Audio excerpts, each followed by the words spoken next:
in the street. Purple Daily is daily Vikings entertainment. We just want the Vikings to win a Super Bowl before we die. I will ride with this group. Seriously, man. Please. And away we go. Like dogs in the street. Here we are every single day grinding Vikings takes for you guys on Purple Daily. I've given this some thought. I got a question for you. A dog in the street sounds really good, okay? But the more I think about it, a dog in the street probably going to get hit by a car. So wouldn't it be a dog in an alley? Like a dog in an alley, to me, you got to attack, right? Like there's no attacking a car. Feels to me like if Barney or Stella in the street, I'm like, I don't like their odds. It's not good for us. Yeah, and if but in JJ's an alley, you go and you bite something. If JJ's the dog, we definitely want him out of the street as much as possible. Maybe if it's like a third down, you get in the street for a little bit and then get out of bounds, get on the sidewalk. Just slide in the street. I'm just thinking about this. I think it's an alley. I think I wanted the dog in the alley. I want you to go to the Wednesday press conference, and when JJ speaks, I want you to ask like an uncomfortable number of follow-up questions about the dog in the street thing. Just the first one, like, hey, where'd that come from? And then the second one, so if it's a dog in the street, and then like ask four follow-ups. Are we talking a busy street? Is it a Chihuahua or like a German? Yeah. Like, what are we? Like, are we talking about the 25 mph, or are we up to like the 45? The 45 concerns me, JJ. Yeah, if it's a freeway, like a dog in a freeway. So, well, you could argue that against Atlanta, he was a dog on the freeway, but now he's a little bit more in command. So this is our weekly State of the Vikings Tuesday episode where we do a deep dive and we get into where the Vikings rank in some key categories, their playoff chances, the biggest headline, story, or talking point of the week, and then some of our favorite and least favorite things. So we'll get to all those after. Boy, it was like 36 degrees when I checked the old thermometer on my phone this morning. So if your HVAC system is questionable, MSP Plumbing, Heating, and Air is here to help you. To the rescue, in fact, because guess what, folks? It's just going to continue. I hate to say this, but it's true, to get colder, right? Like we live here, we know it. And so what can we do to guard against it? Well, one thing is, as Phil just said, we can make sure our HVAC system is in working order. And MSP is going to do exactly that. They are your local carrier dealer, delivering quality and reliability as well. And here's the great thing, okay? Get it checked now so they can troubleshoot it. So it's just a checkup. It's not expensive, and it gets you to a place where your HVAC system, you know that it is prepared for the winter. Do not let it break down. Do not get to January when your house is now freezing cold and you're paying more. And Carrier, by the way, the leader in innovative, reliable HVAC technology, known for energy efficiency and also the durability. So don't wait. Sports Dad telling you here, don't wait until the cold arrives. Call MSP Plumbing, Heating, and Air today. 651-615-4292. Call MSP.com to learn more about their fantastic services and also Carrier products. Playoff odds from ESPN's Football Power Index. The Vikings going into the game against the Lions had a 4.8% chance to make the playoffs. They nearly tripled it, up to 12%. Okay, so we're going in the right direction. Still a real long shot according to these odds, and they're taking into account the schedule. You got a tough Ravens team with Lamar Jackson coming up, Seahawks and Packers and Bears and Lions. Like, it's a loaded schedule. So 12% chance to make the playoffs, 3% chance to win the division, 0.3% chance to win the Super Bowl. So you're telling me there's a chance. Yeah, what are your thoughts on 12% playoffs, 3% division? Your division chances definitely went up after this last week with the Packers losing too. But yes. And plus, I believe, in fact, I don't believe, I know, you're the only team in the division undefeated in the division, which when it comes to weighing tiebreakers can be absolutely huge. I think it's incredibly fair. This league, if anybody's, aside from like a couple of teams, if anybody's percentage is like high, it probably shouldn't be, because it's a red flag. Because like the Packers. Okay, so the Packers play the Steelers, and Jordan Love is fantastic. And, Tucker Kraft looks great, right? And we're all like, well, the Packers are the class of the division. Well, a week after, Tucker Kraft is done, unfortunately for him, because of a torn ACL. And Jordan Love looked pretty pedestrian, and you lost to the Carolina Panthers as 13.5-point favorite. So whatever they say, I'll go along with. partially because this league is so goofy and because of injuries. I think it's very difficult to place real odds because you do not know what's going to happen week to week. Packers, by the way, have an 81% chance to make the playoffs. Lions, 72% chance to make the playoffs. So the team that has the best odds to win the Super Bowl, the 5-4 Chiefs at 11%. So the Football Power Index, I love it. They're not buying into if the Chiefs just get into the bracket, right? They're not going to be getting the first round bye like they sometimes do, but given they're still dangerous. Given the current state of things, like just from an outsider's perspective, 10,000-foot view, I actually right now think the Lions have a better chance to win the division than the Packers. Yeah, I mean, the Tucker Kraft injury is a big deal. It's a big deal. He has emerged as one of the 5 or 6 best tight ends in the entire NFL, and he's out for the season. And don't you trust Jared Goff on a week-to-week basis more than Jordan Love? I do. I would say, well, yes, 100%. But I would say the most trustworthy thing that the Packers can hang their hat on is their defense. That is still a very good defense. Yes. And it's like even in these losses to Carolina and to the Browns, it wasn't their defense getting all leaky against a weird team. It was their offense no-showing. So, okay, where do the Vikings rank in some key categories?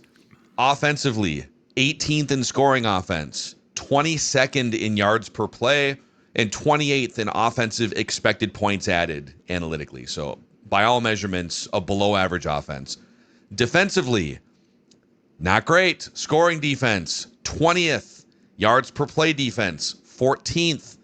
Defensive EPA, 11th. So, like, maybe league average-ish, so between 11th and 20th in these categories.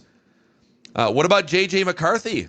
So we've parked the Carson Wentz rankings forever, and he will be forever etched in stone in the 4 categories that we aggregate as the 26th ranked quarterback in the NFL at the time of his physical demise.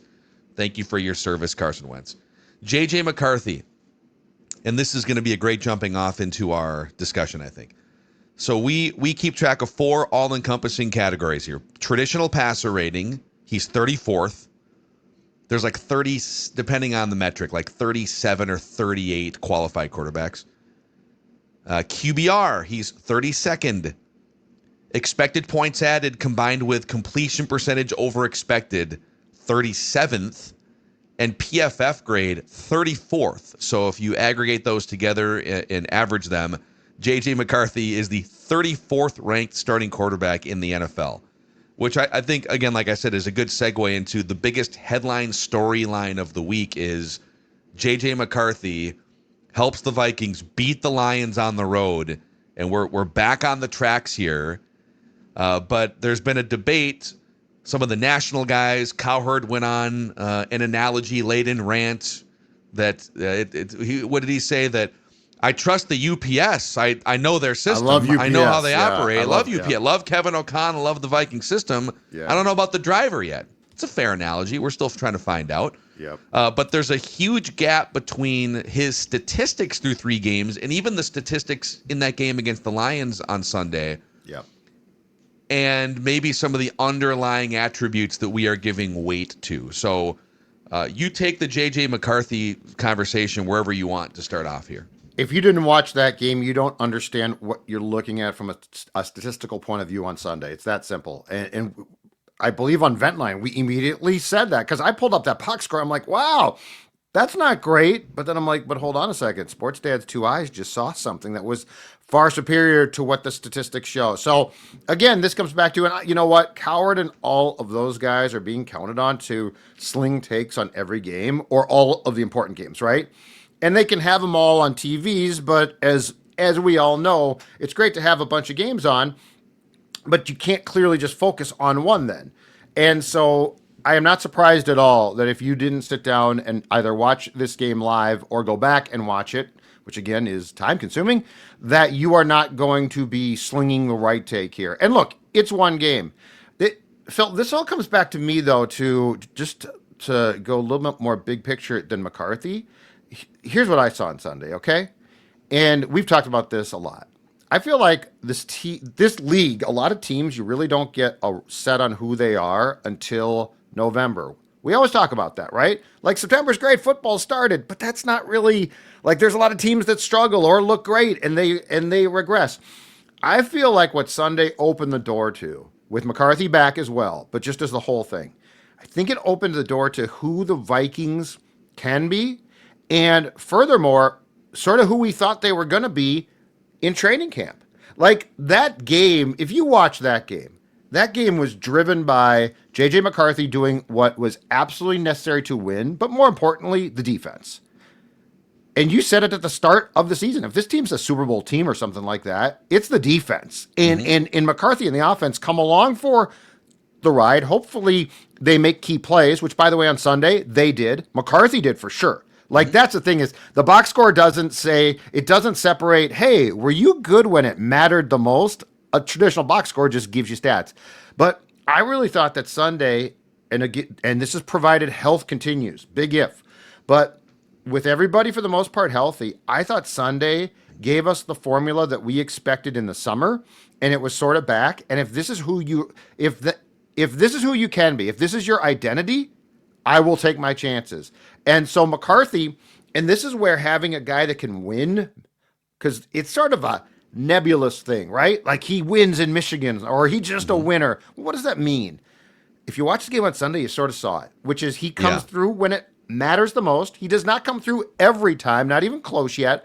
But then Brian Flores' defense has this spectacular scheme and game plan and utilizes it. And now we're in the sweet spot of, oh, okay, yeah, this is what we expected. And so I thought it was the perfect, like it's the blueprint for who the 2025 Vikings should be. I think we saw it on Sunday.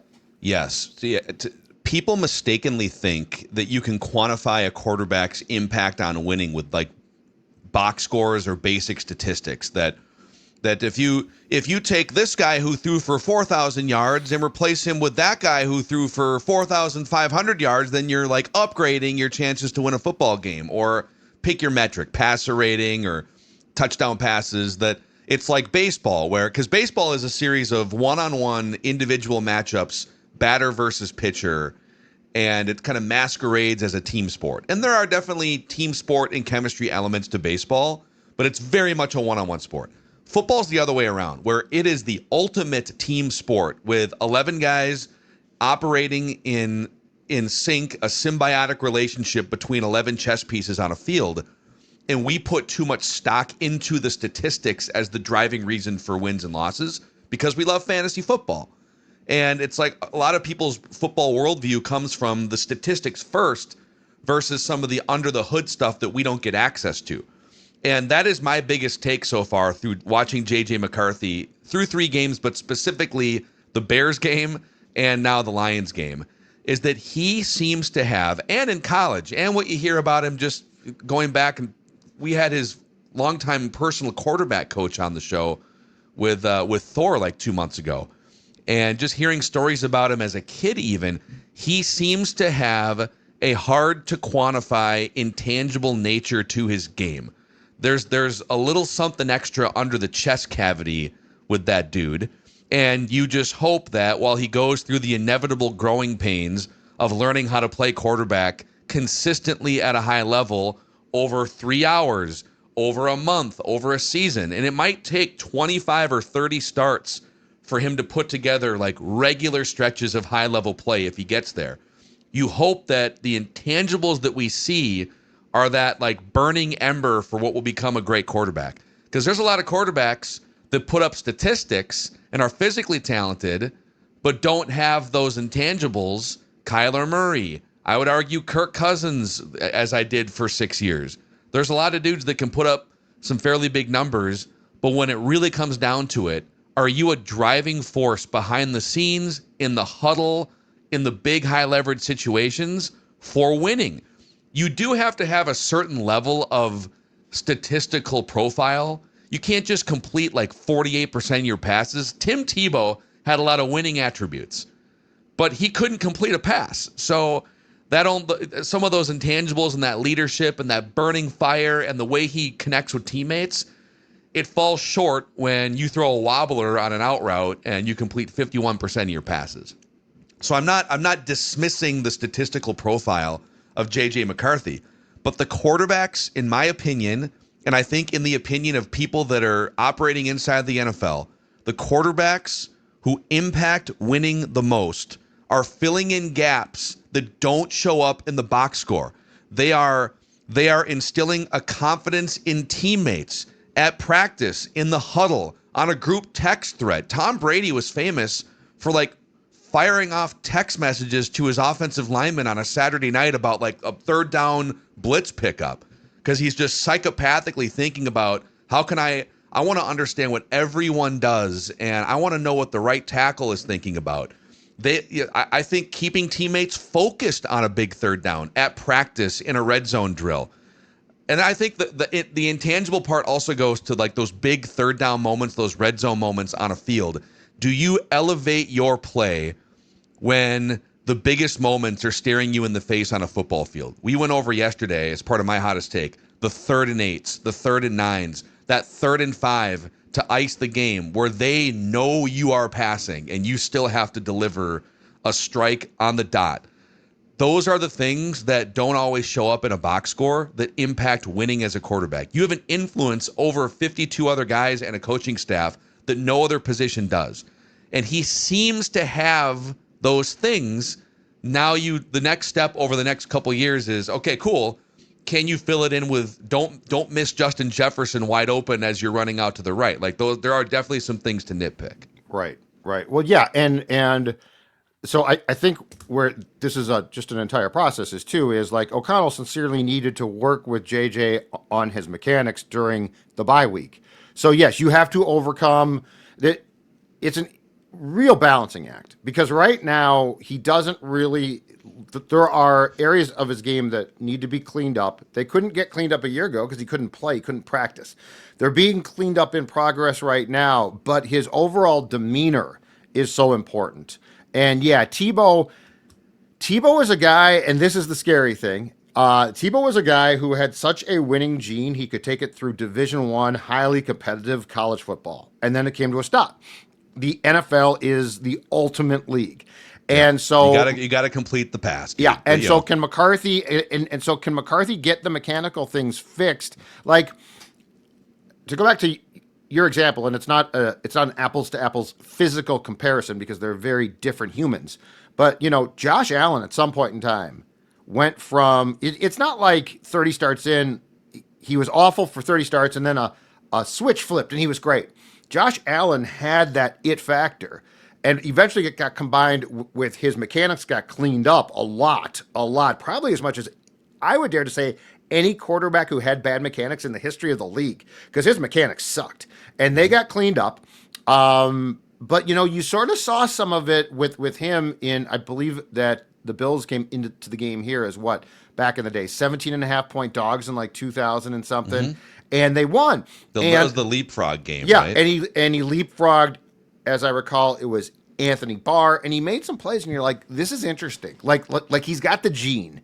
And so I don't think McCarthy is as mechanically screwed up as Josh was, because Josh couldn't hit the broadside of a barn. Like McCarthy has some mechanical issues and overthrows for sure. But if you remember, Josh Allen really, really struggled.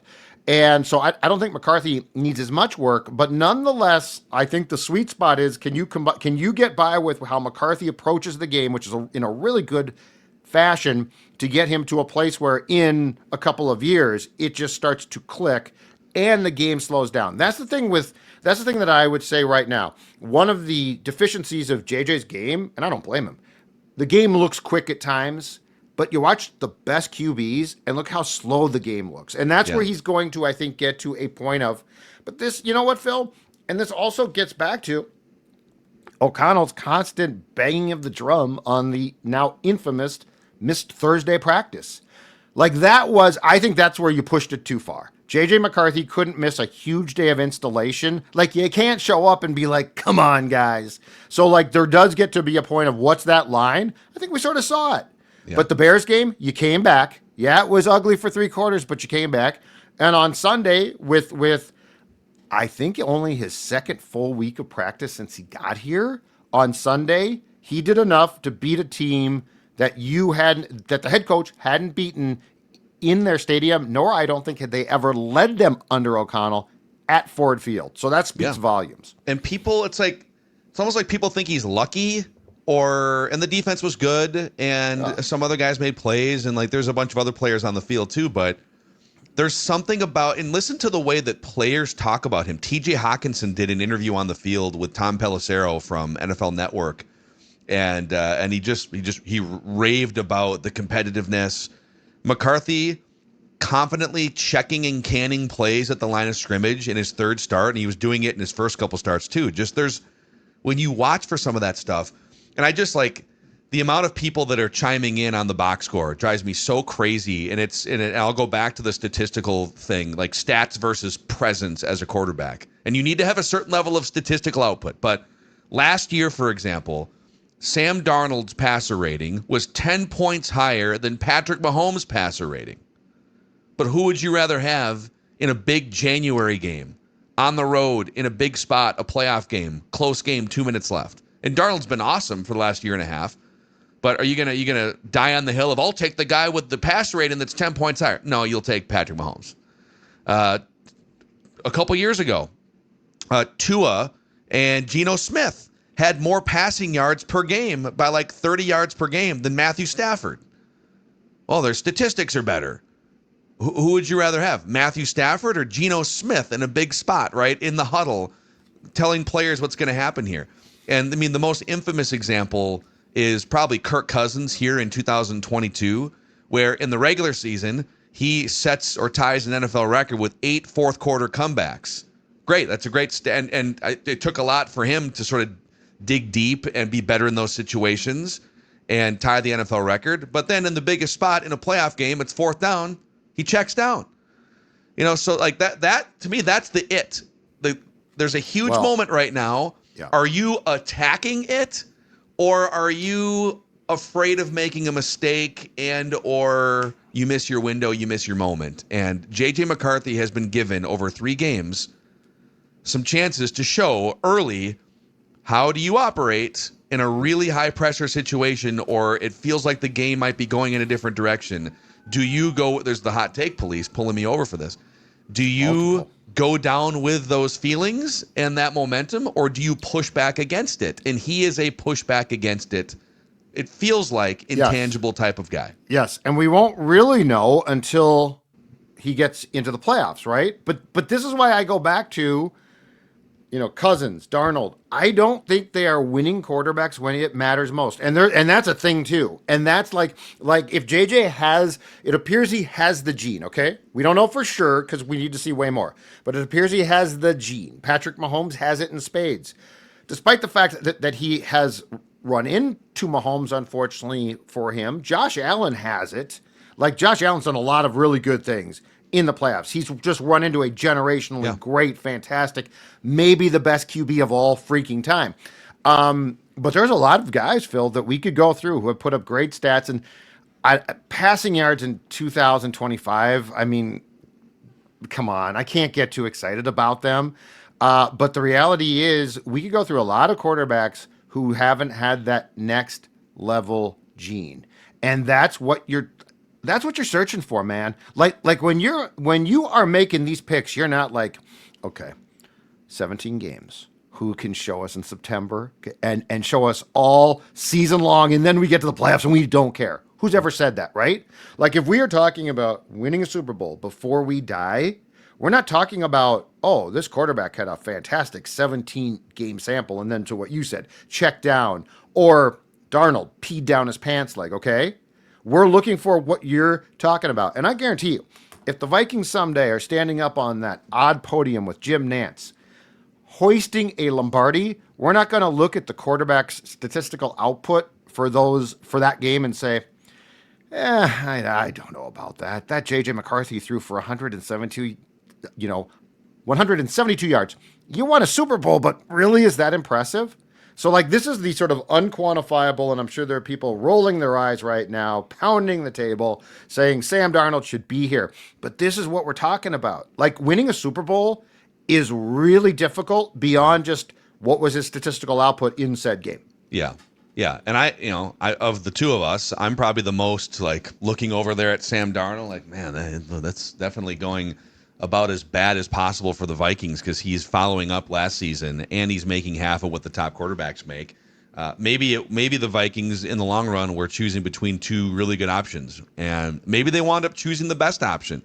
I don't think Darnold was. I think it's fair to say that keeping Darnold at $35 million would not have been a bad option for the Vikings. Sure. There was a world in which it was if his performance turned into a pumpkin.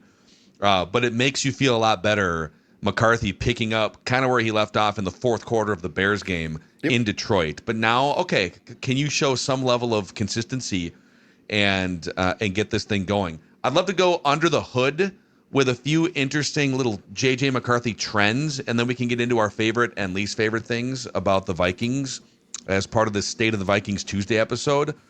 Shout out to Game Day Men's Health. I, 3 months ago, started going to Game Day Men's Health, and I feel incredible. I have increased energy, decreased mental fog. My sleep scores are better than they've ever been. I track on I wear a watch basically to bed, and I track my sleep scores. And I, turning 40 years old, you kind of think, well, you're just not going to feel as good as you did when you're 28 or 30 or 32 years old. And that doesn't have to be the case. Game Day Men's Health identified for me that my testosterone level was lower than the average 40-year-old. And there are therapies that you can jump into to help that. So if, after 2 or 3 months for me, I have never felt this much energy, at least in the last 10 years, middle to late afternoon. There's kind of that draggy, needing caffeine feeling. It's gone for me. So stop in if you're interested in reclaiming energy, vitality, taking control of your health and your life. GameDayMen'sHealth.com/Purple Daily. GameDayMen'sHealth.com/Purple Daily. If you stop in or if you call or visit the website, let me know. I'd love to hear about your experience. We had a great experience at the Hop House at Mystic Lake for that vent line and watch party on Sunday as the Vikings pressed play on their season again, Judd. Fantastic time. And full disclosure, this was my first time at the Hop House. It's new. It's a sports bar. Mystic Lake. And I'm going to tell you right now, I got copy points here. I could tell you about specials. I could tell you about trivia nights. Sports Dad wants to talk to you about a sports bar that is ultimately Sports Dad perfection. And what do I mean? I mean the fact that they not only have a ton of screens, but those screens are all on games. So you don't walk in there and see, well, a baseball game was on TBS, but now Friends is on and somebody forgot to change it. You don't walk in and see Andy Griffith on in black and white. You know what you see? You see, great show, by the way. No disrespect. No disrespect. But you see sports on Mystic Lake Hop House. Phil, on our way out, I looked to my left because there's basically like two bars. I looked to my left and there were like nice recliner chairs with I don't know how many televisions all on football. So if you're a sports fan, check it out. Hop House. I think I'm going to take Dawn there. She likes to gamble in the slots and stuff. Sports Dad likes to drink beer and watch sports. I think we found our home away from home at Mystic Lake. Yeah. And then Prize Picks. Shout out to Prize Picks. A great place to win real money this football season. And right now, I'm already looking ahead here. Week 10 in the NFL. I'm trying to see if they've posted anything McCarthy yet. They have not. So some of the. Oh, wait a second. No, these are some of the popular ones.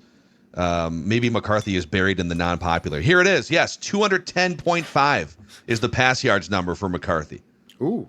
You can select. Ooh, yeah. Well, that would be by far the most he has had in any of his games. He's not come really close to 200 yet, but you pick more or less on that, and you select between 2 and 6 players, and boom, super easy. Prize Picks. They're back. Like, no, don't go less. Go less. Like, is what they're saying. They're back. They make it really easy with withdrawals too. Venmo, Apple Pay, MasterCard. Promo code Purple Daily. You get $50 in lineups when you play just $5. That's code Purple Daily on Prize Picks. $50 in lineups when you play just $5. Prize Picks. It's good to be right. Okay, a few different little trends and nuggets under the hood. JJ McCarthy. Some good and some bad. Some things to focus on. Sure. I don't know where this one falls. You can tell me. I think I know what you're going to say, but JJ McCarthy, so far, through only 3 starts, he leads all quarterbacks in average depth of target. So that is how far in the air does the ball travel from your hand to the intended target. Yep. 10.5 air yards per throw, which is just ahead of Sam Darnold, who is second in the league, bombing the ball down the field. Yeah. Now, on the bottom side of that, and some of this is schematic, some of it's age for one of these guys, but Jared Goff and Aaron Rodgers are toward the bottom of this list, averaging 3 to 4 fewer air yards per throw than McCarthy and Sam Darnold. So, I mean, I love that we're hunting down the field as a young quarterback. Go get him. Go find Addison for 30. Go find Justin Jefferson. Let's rein that in. Could use I don't know that I love him leading the league in air yards per throw with a rickety offensive line and a rookie status, basically. So. Well, I do think the fact that he finally got a chance to play with Christian Darrisaw at left tackle was probably huge, which does help. But I would like to rein that in just a bit. Now, if Aaron Jones plays through the shoulder problem on Sunday, I think that number starts to come down a little bit. Like, Aaron Jones is a viable receiving candidate, short passing yardage.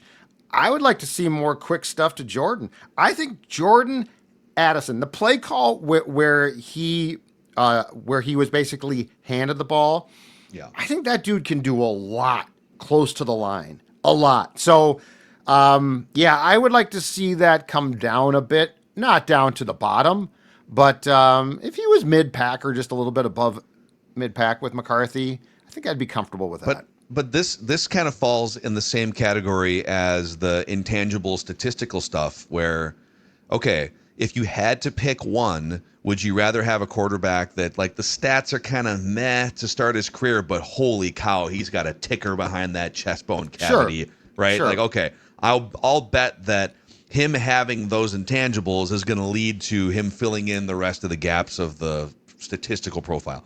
And in this case, I'd rather have a quarterback that we're starting his career off, and maybe schematically and the way he's wired, he's hunting down the field too much and needs to just be willing to, just move off of it and hit your running back in the flat or hit your tight end over the middle, right? I think I'd rather have to unwire this than deal with a guy that was just insta check down, insta run the football because he can't go through his progressions. Sure.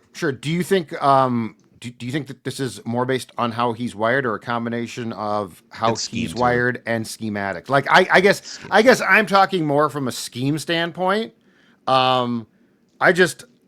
I'll continue to push back against, after his first 2 starts, we talked about the short game and, like, where's the short game? And fans are like, have you seen his throwing motion? He can't throw a short game. It's like, you can't say that. He can't be a successful, like, he's going to need to. I'm pushing back more against the scheme than I am his mentality, because I'm sort of with you, the mentality-wise. I do like the fact that he has the confidence and the dog, in the alley probably, dog, to be able to do what he does. Football. All right, here's a bad one. JJ McCarthy has the highest pressure to sack rate in the NFL among all qualified quarterbacks. So that is, you're going to get pressured in the NFL. You're going to even the best offensive lines and quarterbacks are still going to be allowing like 25 to 30% pressure rate. It's life in the NFL. Those guys are getting paid a ton of money to try and make your life hell. It's going to happen. But can you avoid those pressures turning into sacks? And McCarthy has been the worst at that of any quarterback in the league. Almost 40% of pressures have turned into sacks for McCarthy. And the best sack avoidant quarterbacks are around 10%. So that means, and by the way, there's like Bo Nix is near the bottom of that list. Some of that might be quick game and scheme too. But the best sack avoidant quarterbacks on 90% of pressures are avoiding a sack. So there is an art to, hey, we're going to get pressured. Can we get rid of the ball? Can we sidestep? Can we run in some form and not take that sack that kills a drive? All right. So this one I deem to be eminently fixable, and I think it's a work in progress, and here's why. He was sacked officially 5 times on Sunday. Okay? Yeah, it's way too many. It's way too many. But I watched that game. And again, the eye test, I'm like, okay, I don't remember 5 real old schools just in the pocket, deer in the headlights. You've lost 10 yards. The work in progress is this, and I can't prove it. I don't have the stats. I don't even know if they're available. I don't really care. But I thought what we saw on Sunday was some of those sacks were when he felt the pressure, rolled out, and didn't get to the line of scrimmage, but he was close. Now, I'm not excusing it, but I think I think he's working on it. I think that they know this, and he did. I mean, he did the Houdini near the goal line on that one sack. I thought he was a dead man at the goal line, and he escaped, and I think he still got sacked technically. So I think if he was sitting in the pocket, just a dead duck, I'd be like, this is not good. I sense the ability to read and react is coming, and again, that's going to come with time. So, like, among the things where I'm like, okay, this is a real problem. How do you fix it? And, okay, this is a problem, but I think it's being fixed. I think that one's being fixed because did you feel like he was traditionally sacked 5 times? I didn't feel like he didn't know what he was looking at. I felt that way a couple times, especially in the Atlanta game, that he just he was staring out there and it was like, this is all happening very fast. Yep. He felt. It felt to me like he had made 15 starts between the Atlanta game and this game, comfortability-wise. Yep. And there was at least 2 that you're kind of referencing that I have to go back and kind of comb through, but where he's going out to the right or whatever, and all you have to do at that point, you're outside the pocket, is fling that ball out of bounds past the stick, and it's no harm, no foul. And you live to fight another day. So, right. Yeah. Okay, let's keep going here, combing through we're under the hood here. So he's been blitzed on about 1 in every 3 passes. Defenses have blitzed him, which is kind of like, and it's not a totally abnormal rate. It's a little on the high end, but defenses are like, that's a young quarterback who might not know how to decipher this quick enough. Let's test him. Let's blitz him 30%. Mm-hmm. He has struggled when blitzed. He has a 42.3 passer rating in the face of a blitz. PFF ranks him dead last in their grading among qualified quarterbacks when blitzed. What's interesting is the second worst graded quarterback when blitzed is Carson Wentz. So how much of that is us turning over and looking at Kevin O'Connell, and saying, okay, do you have 2 quarterbacks where you're giving them all the necessary answers and outs on a blitz and they just can't find the answers? Or do they need better answers to the test when they're blitzed? Yeah. And only Kevin O'Connell, JJ McCarthy, and Carson Wentz would be able to answer that question. Yeah. McCarthy also ranks dead last in completion percentage when blitzed, only 45% completions in the face of a blitz. The best quarterbacks are over 70% completions even when blitzed, including Drake May, by the way, who's been really good against the blitz. And McCarthy has the highest turnover-worthy play rate when blitzed. So to this point, through 3 starts, not totally uncommon because he's never done this before in the NFL. Teams should keep blitzing him until he proves that he can answer the questions. Yep, exactly. So I'm going to say something here that's going to be slightly glazing JJ, okay? So be prepared. Sports Dad don't glaze a lot, but I'm going to glaze. I think in fairness, first of all, we need more. We need a bigger, and this is the staying healthy part, okay? So I will preface what I'm about to say by saying we need more reference points. Until we get them, I'm tempted to say we should throw the Falcons game out. Like, we're going with a game in which he looked like crap. We're going with a game in which the coach has made it abundantly clear he probably shouldn't have played. You can't show up unprepared. They literally put him in. I mean, it goes back to why I finally just asked O'Connell, do you regret playing him? I think the truthful response is yes. I shouldn't have played him. I know it would have been a big deal. I know it would have created problems. I know he was the NFC Offensive Player of the Week because of 1 quarter. But Phil, I don't think it's fair. Like, the first 3 quarters of the Bears game are very fair.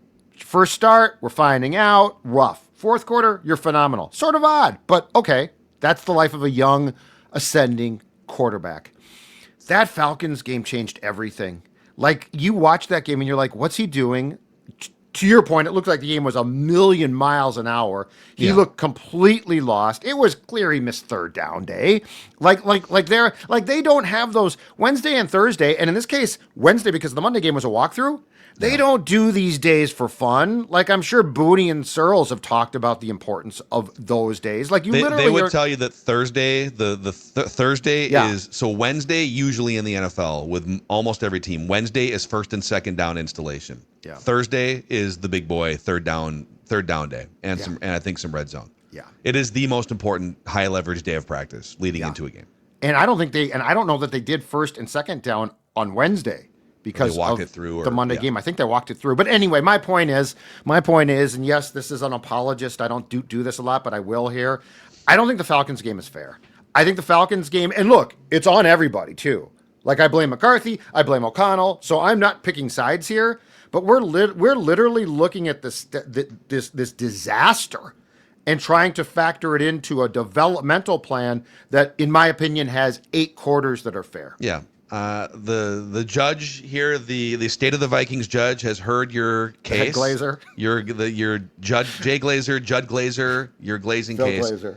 And we're going to say thanks for that diatribe, but we're leaving the data in the sample No, I know. until he gives I us know. a bigger sample size. No question I about hear it. you though. I totally hear you. I just think it's very tough because that game, that was awful. Yeah. And it's the least prepared he has looked. And it was a stark difference just in the way that even when he wasn't accurate or wasn't playing well in certain portions of the game, like it was much more decisive, and where he was going with the ball in those first 2 drives too. Sometimes, people get all haughty and they rip, well, those were the scripted plays. Who gives a rip? Yeah, there's been some Vikings teams that are terrible in the scripted plays. I do that at times, but that's more on the guy who scripts the plays and calls them. Well, but like you shouldn't have to apologize for ripping 2 touchdown passes and taking a lead in Detroit on the scripted plays that you practiced all week. That's awesome. You want that to happen. No, and I believe, if I'm not mistaken, through 2 drives, if there are indeed 15 scripted plays, I believe they ran 12 plays. No, my point is that's on the play caller a lot, though. Like, those were great scripts. That's awesome. But then what are you giving the kid when the bullets are flying and now you don't have a script? What are you giving him? Because he needs help. Like, nobody's saying he's perfect. In fact, this whole show is on the fact he's not perfect. So I just felt the Falcons game left us, unfortunately, with a 6-week taste in our mouth of, oh my God, what is this? Yeah. And it's very unfortunate. So I'll give you one more under the hood nugget here, and it's a good one. When he isn't blitzed, and maybe this is going to start to sway the Ravens and some teams to just blitz him like 50% of the time.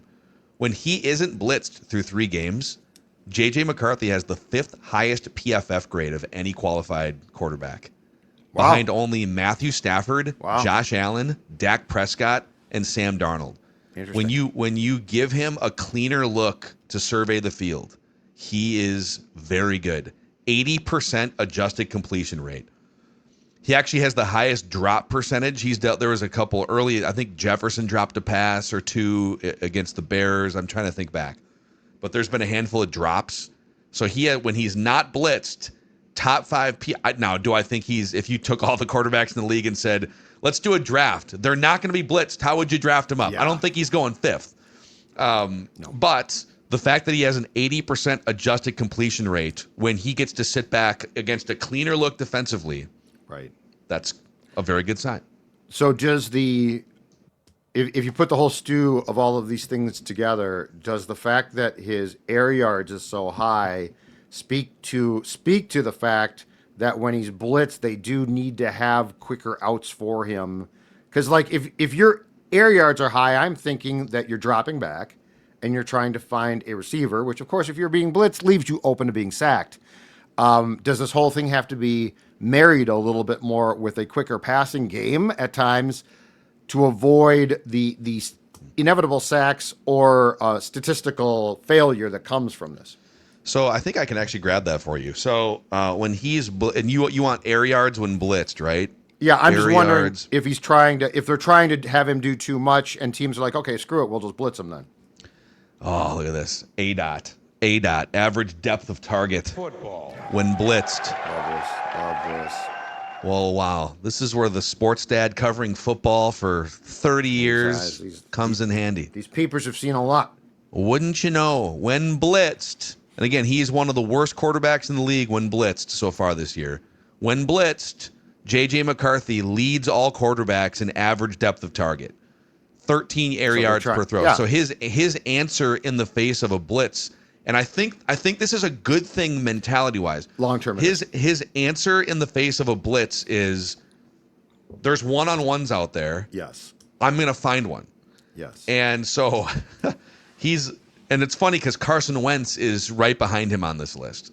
So that's part of the system is when you're blitzed, there's a one-on-one down there with Jordan Addison or Justin Jefferson. Right. Go get them. Are there shorter answers to the test? That's the question. And Bo Nix is the least air yards per throw against the blitz. Yeah, because Peyton's smart. Like this is RJ Harvey. Go find him. You know? Yeah. So this to me would fall squarely under the Mackey 30 game theory. 30 games from now, knock yourself out, right? But in the short term, and again, this is not. I'm pointing the finger way more at O'Connell here. At the short term, give the kid some answers. Because you know what? If you're blitzed and your air yards are shorter, but you complete the pass, no one's going to bitch and moan about it. Yeah, completions. Because that's another thing Kevin O'Connell preaches is completions. Right. I need more completions. Okay, well, if the answer to the 30% blitz rate is throw the ball further in the air than any quarterback in the league, you're going to have fewer completions, almost certainly. And I know you're throwing it to like two of the best in the world, but there's got to be some middle ground here, I feel like. With a really good veteran QB, it makes perfect sense. Yep.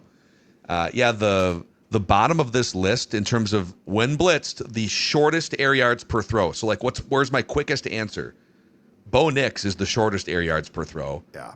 Aaron Rodgers, Jared Goff, Jackson Dart, Josh Allen, Drake May. Okay. Well, so some of the best quarterbacks in the league, if not of all time, are saying, again, and schematically, are saying, when blitzed, get it out. Where's my out? Where's my quick? Where's my tight end? How am I replacing the blitzer with something quick? Just total guess. I'm going to guess circa 2014 or 15, Rodgers was hunting back then. Because he was so good against the blitz when his arm was great. Like his arm's not great now. So right.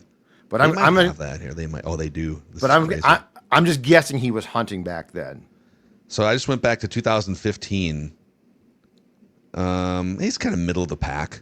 Hunting more. Hunting more. Right. Hunting more. Yeah, I'm not saying he was, but I mean this is the difference between when your physical ability and your mental capabilities hit the same zenith. This is very, very inside football. What we're doing now is very dangerous. It is.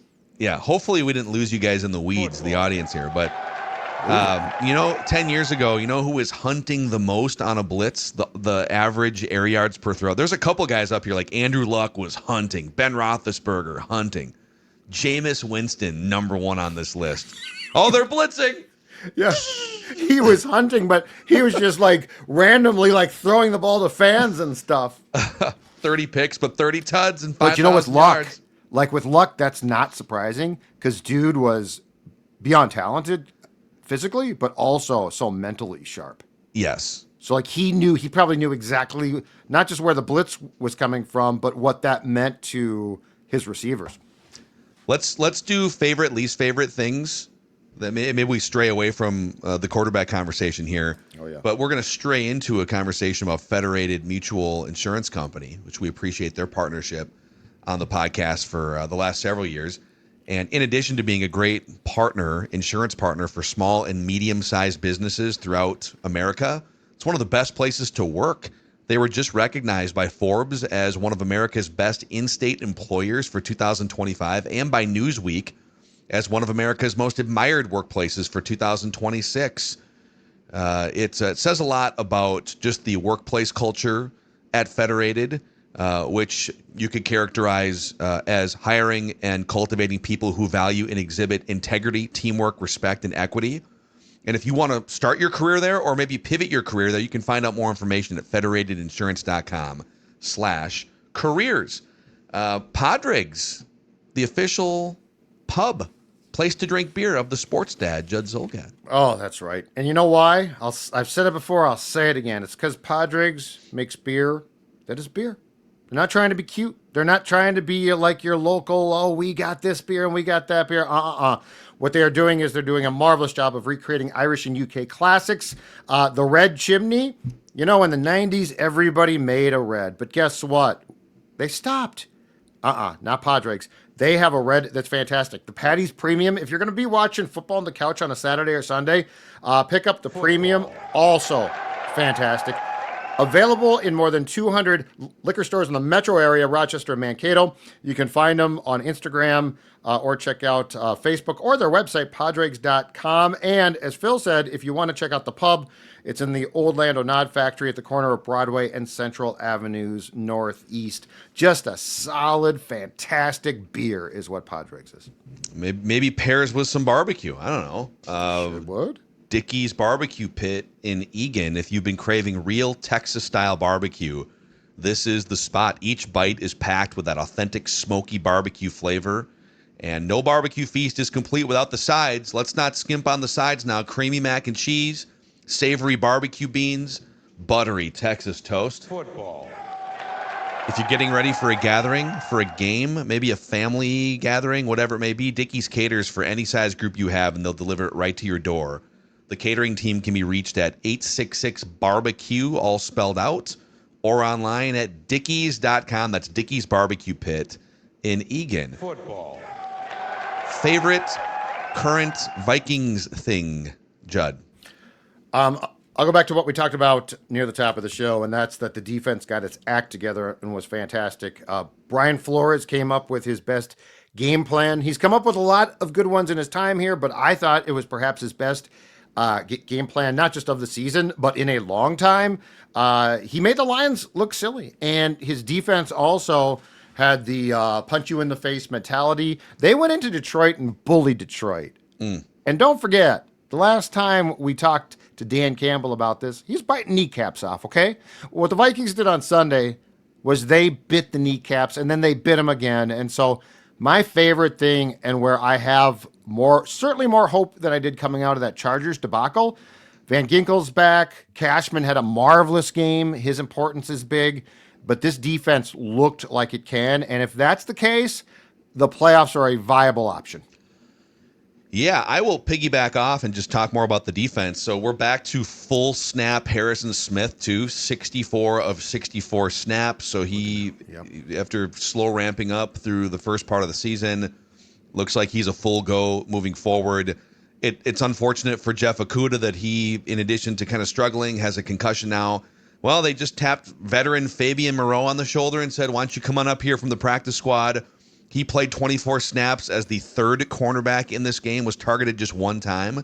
There's definitely some bad still on defense. Like Byron Murphy Jr. continues to have kind of a down year after signing the contract. Isaiah Rodgers, hard to replicate your peak from the beginning of the year, but right. But there's been enough. They can throw enough guys out there now that they're healthy, and Van Ginkel is back playing a bunch of snaps. Yep. They run like 17 guys deep on defense, and so even if a couple guys are banged up or struggling, really good sign that Brian Flores was able to go back to the drawing board, kind of a vintage B-Flow game. When he was asked at his introductory defensive coordinator press conference, hey, how would you run a 3-4 or a 4-3? How would you characterize? And he's like, who's the opponent?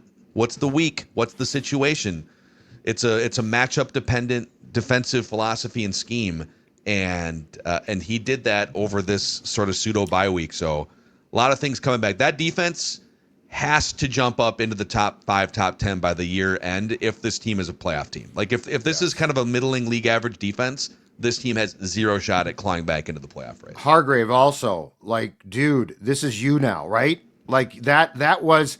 They got the Allen Hargrave performance in the middle, in my opinion, was what you signed them for, and it was impressive. And that's the difference. Like, I felt foolish because when they signed him, we're like, this is going to take this defense up a notch. And it's like, where did that go? Well, you saw it. And the fact that Redmond's been so fantastic is a great bonus. That's nice. But at the end of the day, Hargrave and Allen have to perform like they're supposed to. and Hargrave especially did. And I don't know who challenged him. I don't know exactly what took place. Quite frankly, I don't care. Like, but when your interior works like that, I mean, that's Phil. That's something that was missing from the interior the last 2 years. Like, that's how. If you go into Detroit with the exact same game plan and the 2024 interior, I don't think you win. I agree. Like, you maximize those guys. You got what you signed them for, and that because the kneecap biting occurs in the trenches. It don't occur on the outside. The kneecap biting. Did you like McCarthy trolling the Lions on social media? Kneecaps intact with a bunch of photos from the game. Yes. I'm sure they're going to use that as motivation to. Well, you know what? Then back it up, JJ. Right? Back it up. Yeah. If he's not careful, he might face some more leg whips from Aiden Hutchinson in the rematch. I did see something on him too that I think is worth broaching here quickly. And did you notice? I think it was third down, so it made sense for ball placement reasons. There were a couple of times though where he scrambled and dove headfirst. I'd rather him do that. I agree. Well, the danger is if they take the penalty and concuss you. But I agree with you, and I wonder. So I said this last week. I'm like, dude, get out of bounds, which he still does not do great, or slide. I wonder if he doesn't slide well too. But yes, the head first thing preserves your legs, and you can argue if you go in sliding and they hit you, you might get a flag. If you go in head first, number one, they ain't supposed to touch you, and you will get a flag. Well, but even so like was it Stroud this weekend went in feet first, and okay, you're conceding, but the problem is when you go in feet first, your head is off the ground. True. And if someone does hit you, your head bounces out. It's an automatic concussion, basically. If that happens, you're out of the game. Yeah, that's a good point. I just feel like it's safer. I think people who teach it too would say it's actually safer to dive head first, and you aren't giving up. Like when you slide feet first, the ball placement, yeah, it's dead. Okay, least favorite Vikings thing. Okay, I'm going to go to the offense, and I'm going to go third down. Third down efficiency, it's 22nd in the league right now at 33.3%, okay? So in O'Connell's first 3 years, they were 11th, 18th, and 14th. But to me, the percentages are more important than the ranking. In his first year, they were 41.1% on third down. In his second year, and this is with Kirk and then a potpourri of quarterbacks, 38.1%. And last year, 39.7. So right now they're at 33. They were essentially 40, 38, 41. I would like to see a little bit more consistency and certainly more efficiency on third down. Now, to your point, yesterday, McCarthy did get some important third downs, but I think they were like 4 or 12. Like to see that tick up a bit. And I mean, if you can get near 40% again, I think we're talking about a pretty nice rise from the current 33%. Yeah, they were 4 of 12. The 4 were absolutely huge and difficult. They were third and longs, or the shortest one was a 3rd and 5 to end the game. And so McCarthy was just nails for all 3 of those. But yeah, like can you find 2 more? Can you go 6 of 12? Right. 6 of 12, yeah. Go find 2 more, man. Go find Justin Jefferson out in the flat on that one. 100%. Or something. So I'm going to throw something else out that we just haven't touched on in the last 48 hours is for my least favorite thing. The Vikings keep getting screwed on the is this a catch rulings. For the 3rd time, they've had the same thing happen 3 times. Hawkinson touchdown against the Eagles on the dive. The Isaiah Rodgers pick 6 against the Chargers on Thursday Night Football. And then Justin Jefferson 3rd down catch against the Lions. I thought the Jefferson one was the most obvious. I thought that was the most like clear-cut catch of all of them. Agreed. And people have shown like the Travis Kelce catch from, was it last year? That was much more wobbly than any of these 3. So I do get it, like ball hits the ground, but it's supposed to be that if you possess the ball, correct, it can still touch the ground as long as it's in your grasp. And correct. I think you can poke at all 3 of those. They were all 3 massive. The Hawkinson one might have been, I mean, hell, that might have been the game for God's sakes, but I don't know. Maybe that pick 6 against the Chargers turns that game around too. But yeah, they just keep getting screwed on these coin flip rulings. The is this a catch rulings. I just wish we could finally decide. And I thought that we did a couple of years back. It feels like it's going by the wayside more. What a catch is.